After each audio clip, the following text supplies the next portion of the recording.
صباح الخير. عناوين اليوم: تعاون جديد بين أنغامي وأمازون، متطلبات دخول إكسبو 2020 في دبي للمسافرين، وولي العهد السعودي يطلق برنامج تنمية القدرات البشرية. يا أهلا وسهلا فيكم ببرنامجكم صباحكم مع سماشي. معي أنا هالة بسام لليوم الخميس، ومعنا بخلف الكواليس علي. صباح الخير يا جماعة الخير. لا علي، اليوم خميس، ليش هيك الهمة؟ صباح الخير يا جماعة الخير. تماما تماما. كيف الشعور انه الويك اند قرب وهيك رح تستعيد طاقتك يعني؟ الحمد لله رب العالمين. واو، شكله بانتظار كان الويك اند. على كل ما رح نطول عليكم، خلينا نبدا باخبارنا مباشره ونحكي عن التعاون الجديد بين امازون وانغامي. اعلنت كل من امازون وانغامي عن اطلاق عرض حصري لاعضاء برنامج امازون برايم في الامارات والسعوديه، بيمنحهم فرصه للاستمتاع لمده 6 اشهر بخدمه انغامي بلس، وهي طبعا فئه الاشتراك المميزة والمدفوعة من منصة أنغامي، المزود الرائد لخدمات البث الموسيقي في المنطقة، واللي بتوفر أفضل تجربة موسيقية للمستخدمين أيضا. وبعد الاشتراك المجاني ل6 أشهر في خدمة أنغامي بلس، رح يحصل أعضاء برنامج أمازون برايم في الإمارات والسعودية على خصم بنسبة 50% على رسوم الاشتراك للأشهر ال6 التالية.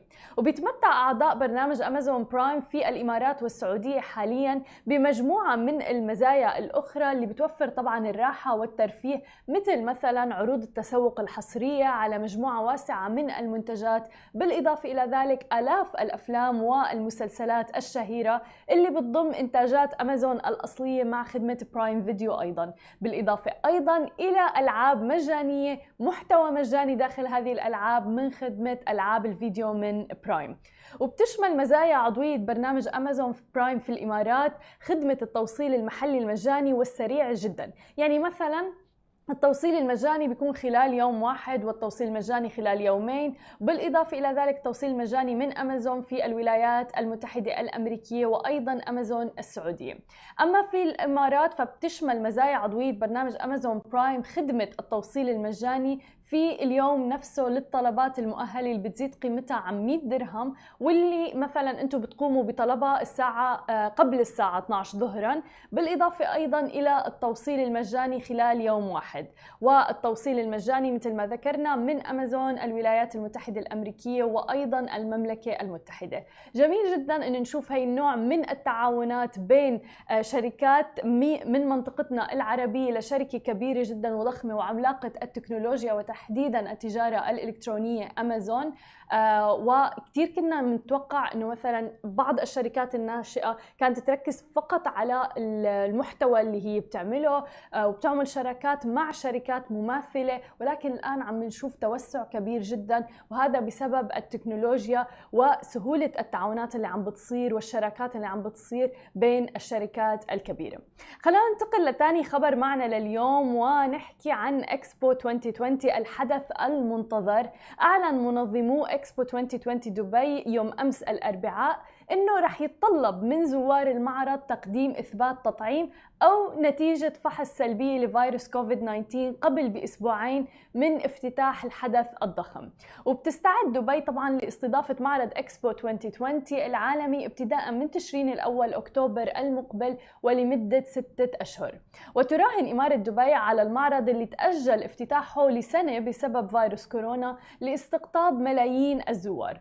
وأوضح البيان أيضاً الصادر عن المنظمين أنه رح يكون على الزوار اللي بتجاوز أعمارهم 18 عام تقديم إثبات الحصول على تطعيم، ممكن يكون التطعيم معتمد من أي حكومة من بلدانهم، أو ممكن من خلال نتيجة PCR سلبية أو اختبار كورونا سلبي، على أن يكون الفحص أجري قبل 72 ساعة من موعد الزيارة على الأكثر. وقدمت الإمارات حتى الآن أكثر من 19 مليون جرعة من لقاح كوفيد-19 بحسب الأرقام الصادرة عن وزارة الصحة طبعا. وسجلت دولة الإمارات العربية المتحدة تقريبا 730 ألف إصابة بالفيروس وحوالي 2066 حالة وفاة. واستقبلت دبي منذ أن أعادت فتح أبوابها للسياح في تموز يوليو 2020 ولغاية كانون الأول ديسمبر أكثر من 1,700,000 زائر دولي. وطبعا من المتوقع أن هذا الرقم يتضاعف بشكل كبير جدا مع قدوم الحدث الكبير إكسبو 2020. أما عن آخر خبر معنا لليوم فننتقل على المملكة العربية السعودية، حيث أطلق الأمير محمد بن سلمان بن عبد العزيز ولي العهد نائب رئيس مجلس الوزراء رئيس لجنة برنامج تنمية القدرات البشرية في السعودية يوم أمس أطلق برنامج تنمية القدرات البشرية اللي هي أحد برامج تحقيق رؤية المملكة 2030، واللي بيمثل استراتيجية وطنية بتستهدف لتعزيز تنافسية القدرات البشرية الوطنية سواء كان محلياً وأيضاً عالمياً من خلال اغتنام الفرص الواعدة الناتجة عن الاحتياجات المتجددة والمتسارعة اللي عم نعيشها بعصرنا الحالي. وأكد ولي العهد أيضاً أنه برنامج تنمية القدرات البشرية بيمثل أحد برامج تحقيق رؤية المملكة 2030، ومثل ما ذكرنا استراتيجية وطنية رح تكون بتستهدف لتعزيز تنافسية القدرات البشرية الوطنية سواء كان على الصعيد المحلي أو حتى على الصعيد العالمي، ليصبح المواطن السعودي مستعد جدا ومؤهل بشكل كبير لسوق العمل الحالي والمستقبلي أيضا بقدرات وطموح ينافس العالم بأكمله. وذلك رح يكون من خلال تعزيز القيم، تطوير المهارات الأساسية وأيضا مهارات المستقبل وتنمية المعرفة طبعا. وأوضح أيضا أنه خطة البرنامج بتتضمن 89 مبادرة بهدف تحقيق 16 هدف استراتيجي من أهداف رؤية المملكة 2030. وبتشتمل استراتيجية البرنامج على 3 ركائز رئيسية، واللي هي رح تكون تطوير أساس تعليمي متين ومرن للجميع، الإعداد والتأهيل لسوق العمل المستقبلي مثل ما ذكرنا محلياً وعالمياً، وإتاحة أيضاً فرص التعلم مدى الحياة للسعوديين. مبادرة طبعاً رائعة جداً من المملكة العربية السعودية. هذه كانت كل أخبارنا لليوم. رح أترككم الآن مع مقابلة مع مدربة الصوت ستيسي سميث، خليكم معنا وتابعونا. And we're back with Stacey Smith all the way from New York, voice coach. Welcome to the show, Stacey. Thank you so much for having me. This is wonderful. It's interesting, right? I'm here in New York and we're doing the interview, right? When I should be back there in Dubai. It's fine. COVID taught us a lot of things like uncertainty, change in plans, everything. So we're used to it. And thank God for the technology. Like now it's so easy to conduct interviews and everything with people, even when they're abroad. It's really wonderful. Stacey, we were talking about how did it start, your journey towards voice coaching and everything. So can you share, please, your story with us? Oh, geez, it's a long one, but I'll try to condense it. So I started very young. I moved to New York City when I was 17. You know, just like any young artist, I wanted to be big on Broadway and make it as I think at the time I wanted to be the next Christine Daae in Phantom of the Opera. And it's through a round of circumstances I found myself working with a pop production duo that at the time had a contract with Universal Motown, and Universal, you know, Motown doesn't, you know, really sign new artists anymore, but at the time they had a great catalog of artists, and I started singing ghost vocals for this production team, which I do not recommend whatsoever. But if you're not familiar with ghost vocals, they had me singing on tracks. Basically, they would have a girl group that was already signed to the label, and I would be brought in at like 2-3 o'clock in the morning to re-sing all of the vocals. Wow. And then they'd mix them into kind of like that old school like Milli Vanilli stuff. Yeah. They'd mix it into the vocals, and then these girls would go on tour, and nobody knew the better. And that was kind of, in a weird way, it was my foot in the door, because I had been doing it for quite some time, and it wasn't a really great situation for me. I wasn't getting paid or anything for that, but I was learning and soaking up all the information. And one night I was brought into it was Zombo Records studios, and which doesn't exist anymore. But it was late at night, and I was doing this recording for these producers, and apparently one of the interns at the studio was there, giving us just giving us coffee. Yeah. Fast forward a couple of months later, I stopped working with these guys, and I get a call from one of the head A&R at Universal Motown directly to see if I would work on a project for a big artist. Oh my gosh, what's wrong with me? Aaron Carter. Oh. If you remember Aaron Carter from way back, he was a little kid and we were younger, and to do some vocals for him. It turned out that the intern at the studio was working on another session later on. The producers were looking, who had just finished a bunch of songs with like Ricky Martin and Britney Spears and a bunch of big artists, and they were looking for a new background singer for their productions. And he said, you know, I guess he told them, there was this girl that was in here a little while ago and she was so good. I remember her name, and he didn't know these janky producers, but he knew Universal, that they were working for a Universal girl group. And that's how they called me. And I guess what happened when the A&R called the producer, he was so afraid, he didn't want to lose his contract. He just gave him my number, not knowing what was going on. Yeah. And that was the start of my career in the industry. That's amazing. And now you moved to Dubai, right? Yes. So I've been all over. I started my business in South Jersey, migrated to New York City, and then, or back to New York City, then was in LA for a few years, and that's where I met my husband, who is based in the UAE, and planned on moving there just for a year, and I've been there now for 3.5 years. Wow. And back and forth with work, and then with COVID hit, it kind of put everything on hold, right? So, but I love living there. I love Dubai. How do you see it in terms of the business, and especially what do you see about voice coaching in the UAE and in Dubai in particular? I feel overall, which is understandable, the industry is very young in the UAE, right? I mean, the country's young, and there are a lot of things that need to be elements that need to be worked through. For example, it would be great to develop unions and protection for songwriters and artists. That would help tremendously as far as artists getting compensated properly, and new talent coming in and contributing to the economy there and setting up shop there, because those are things that we have. For example, in the US, we have equity and we have protection, which is why so much great work is done here. And I think once that gets balanced out, you would have tremendous talent going there. Right now, I feel there's an underground. It's exciting because it is new. On the flip side, there's this underground wave of fresh talent, and they're just looking. They're so hungry just to perform anywhere. You have a lot of underground. You have a lot of open mic cafes, opening up opportunities everywhere. We never saw it before.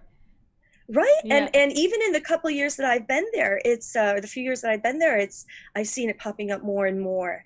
And it's exciting, especially after COVID. I think COVID kind of just all around the world, right? It just put everybody being forced on this lockdown. Yeah. Everyone was just itching to get out and create. 100%.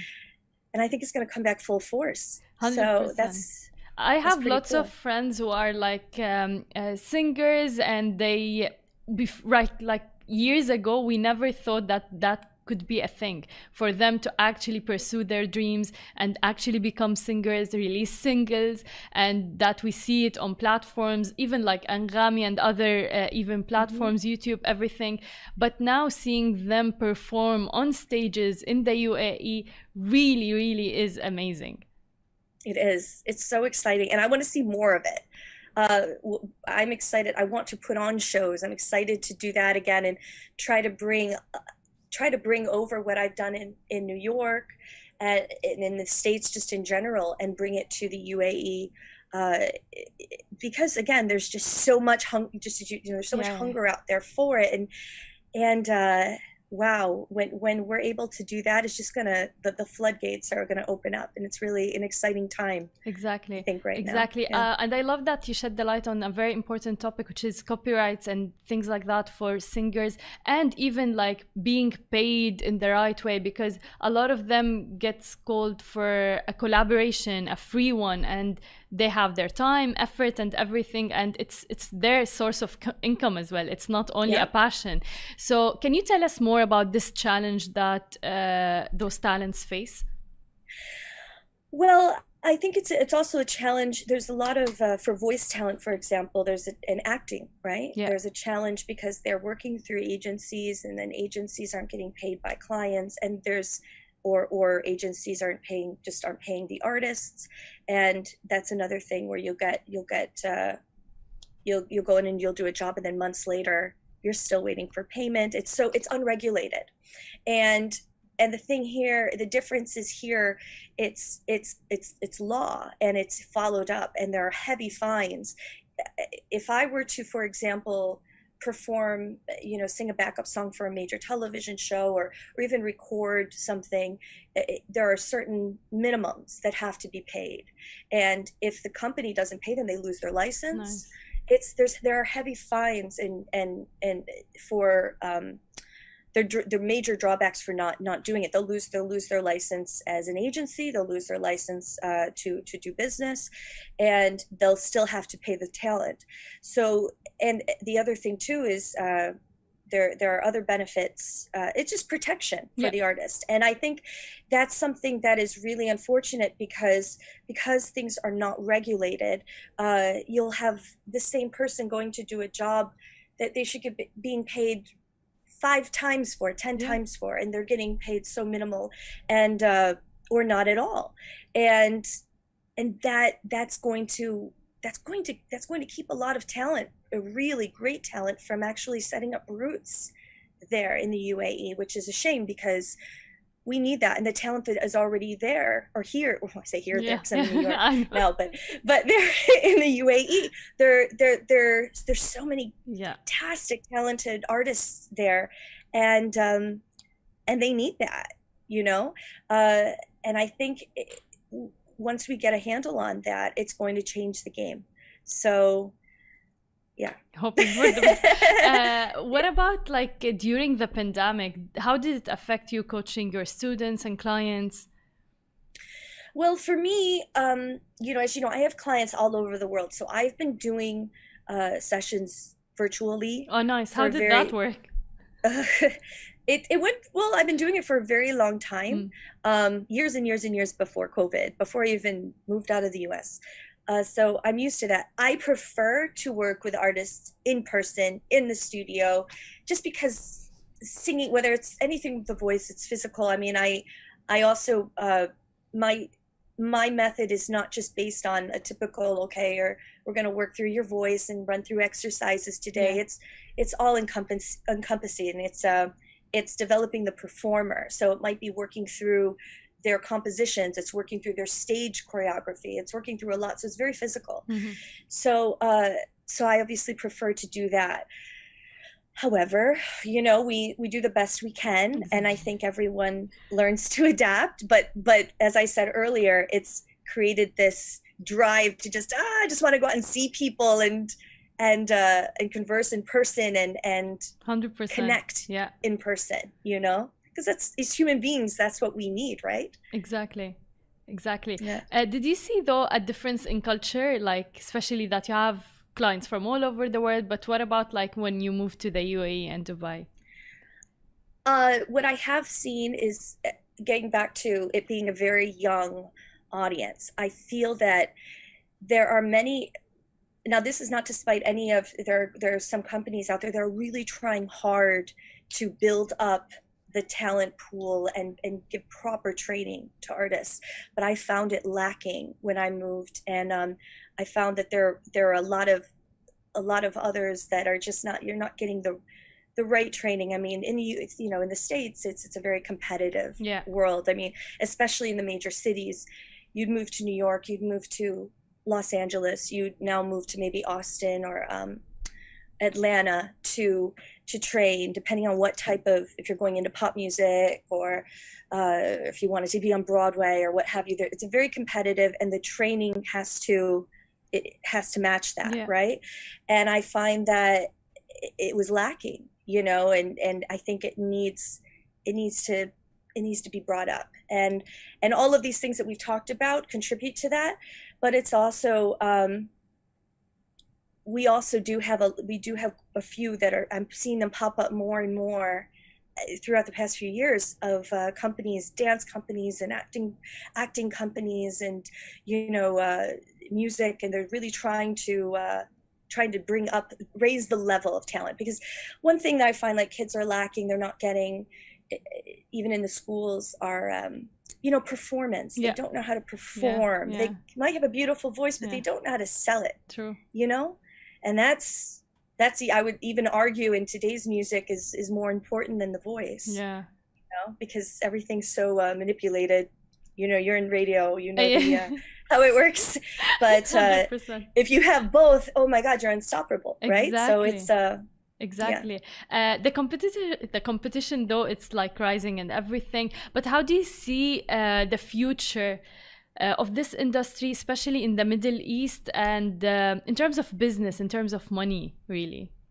Well, like I said, I think when there are more protection for artists, I think you're going to see such a great rise when they feel that they have that backing, that support behind them, you know, and also feel the support where they can go out and perform and create, and there isn't a bunch of red tape to cut through. That's going to change the game. I personally, one thing that really attracted me to moving out to the Middle East, and especially the UAE, because I feel it's kind of like on the forefront of innovation and you know, just evolution and growth, and all of these exciting things are happening. I feel that I want to see more influence, like coming into like top 40 radio pop music, like even out in, you know, you say like Western radio, I guess we'd say in the GCC, but like in the US, I want to see more Middle Eastern or GCC based artists collabing with top you know, top pop artists. I'm dying for more of that, because I really think it's going to open so much in the music industry, and just understanding and kind of change the game in the music, you know, of the stylings, and introducing new instruments, and just new ways of telling the story, right? And so I'm really excited, and I hope to be a part of that. So I'm sure we really love the passion in your eyes when you're talking about this industry. And thank you so much for your efforts, and thank you for being with us today. Thank you so much. And I'll tell you, if anybody wants to get in touch with me, you can reach me. I know you have a lovely social handle on my Instagram. Yes. But you can, it's right, I guess there. But you can also reach me on stacysmithvoice.com. Awesome. Okay. Amazing. Thank you so much. Thank you so much, love. Thank you. Thank you for being with us. You too. And I'll see you tomorrow, guys, in a new episode. Thank you so much.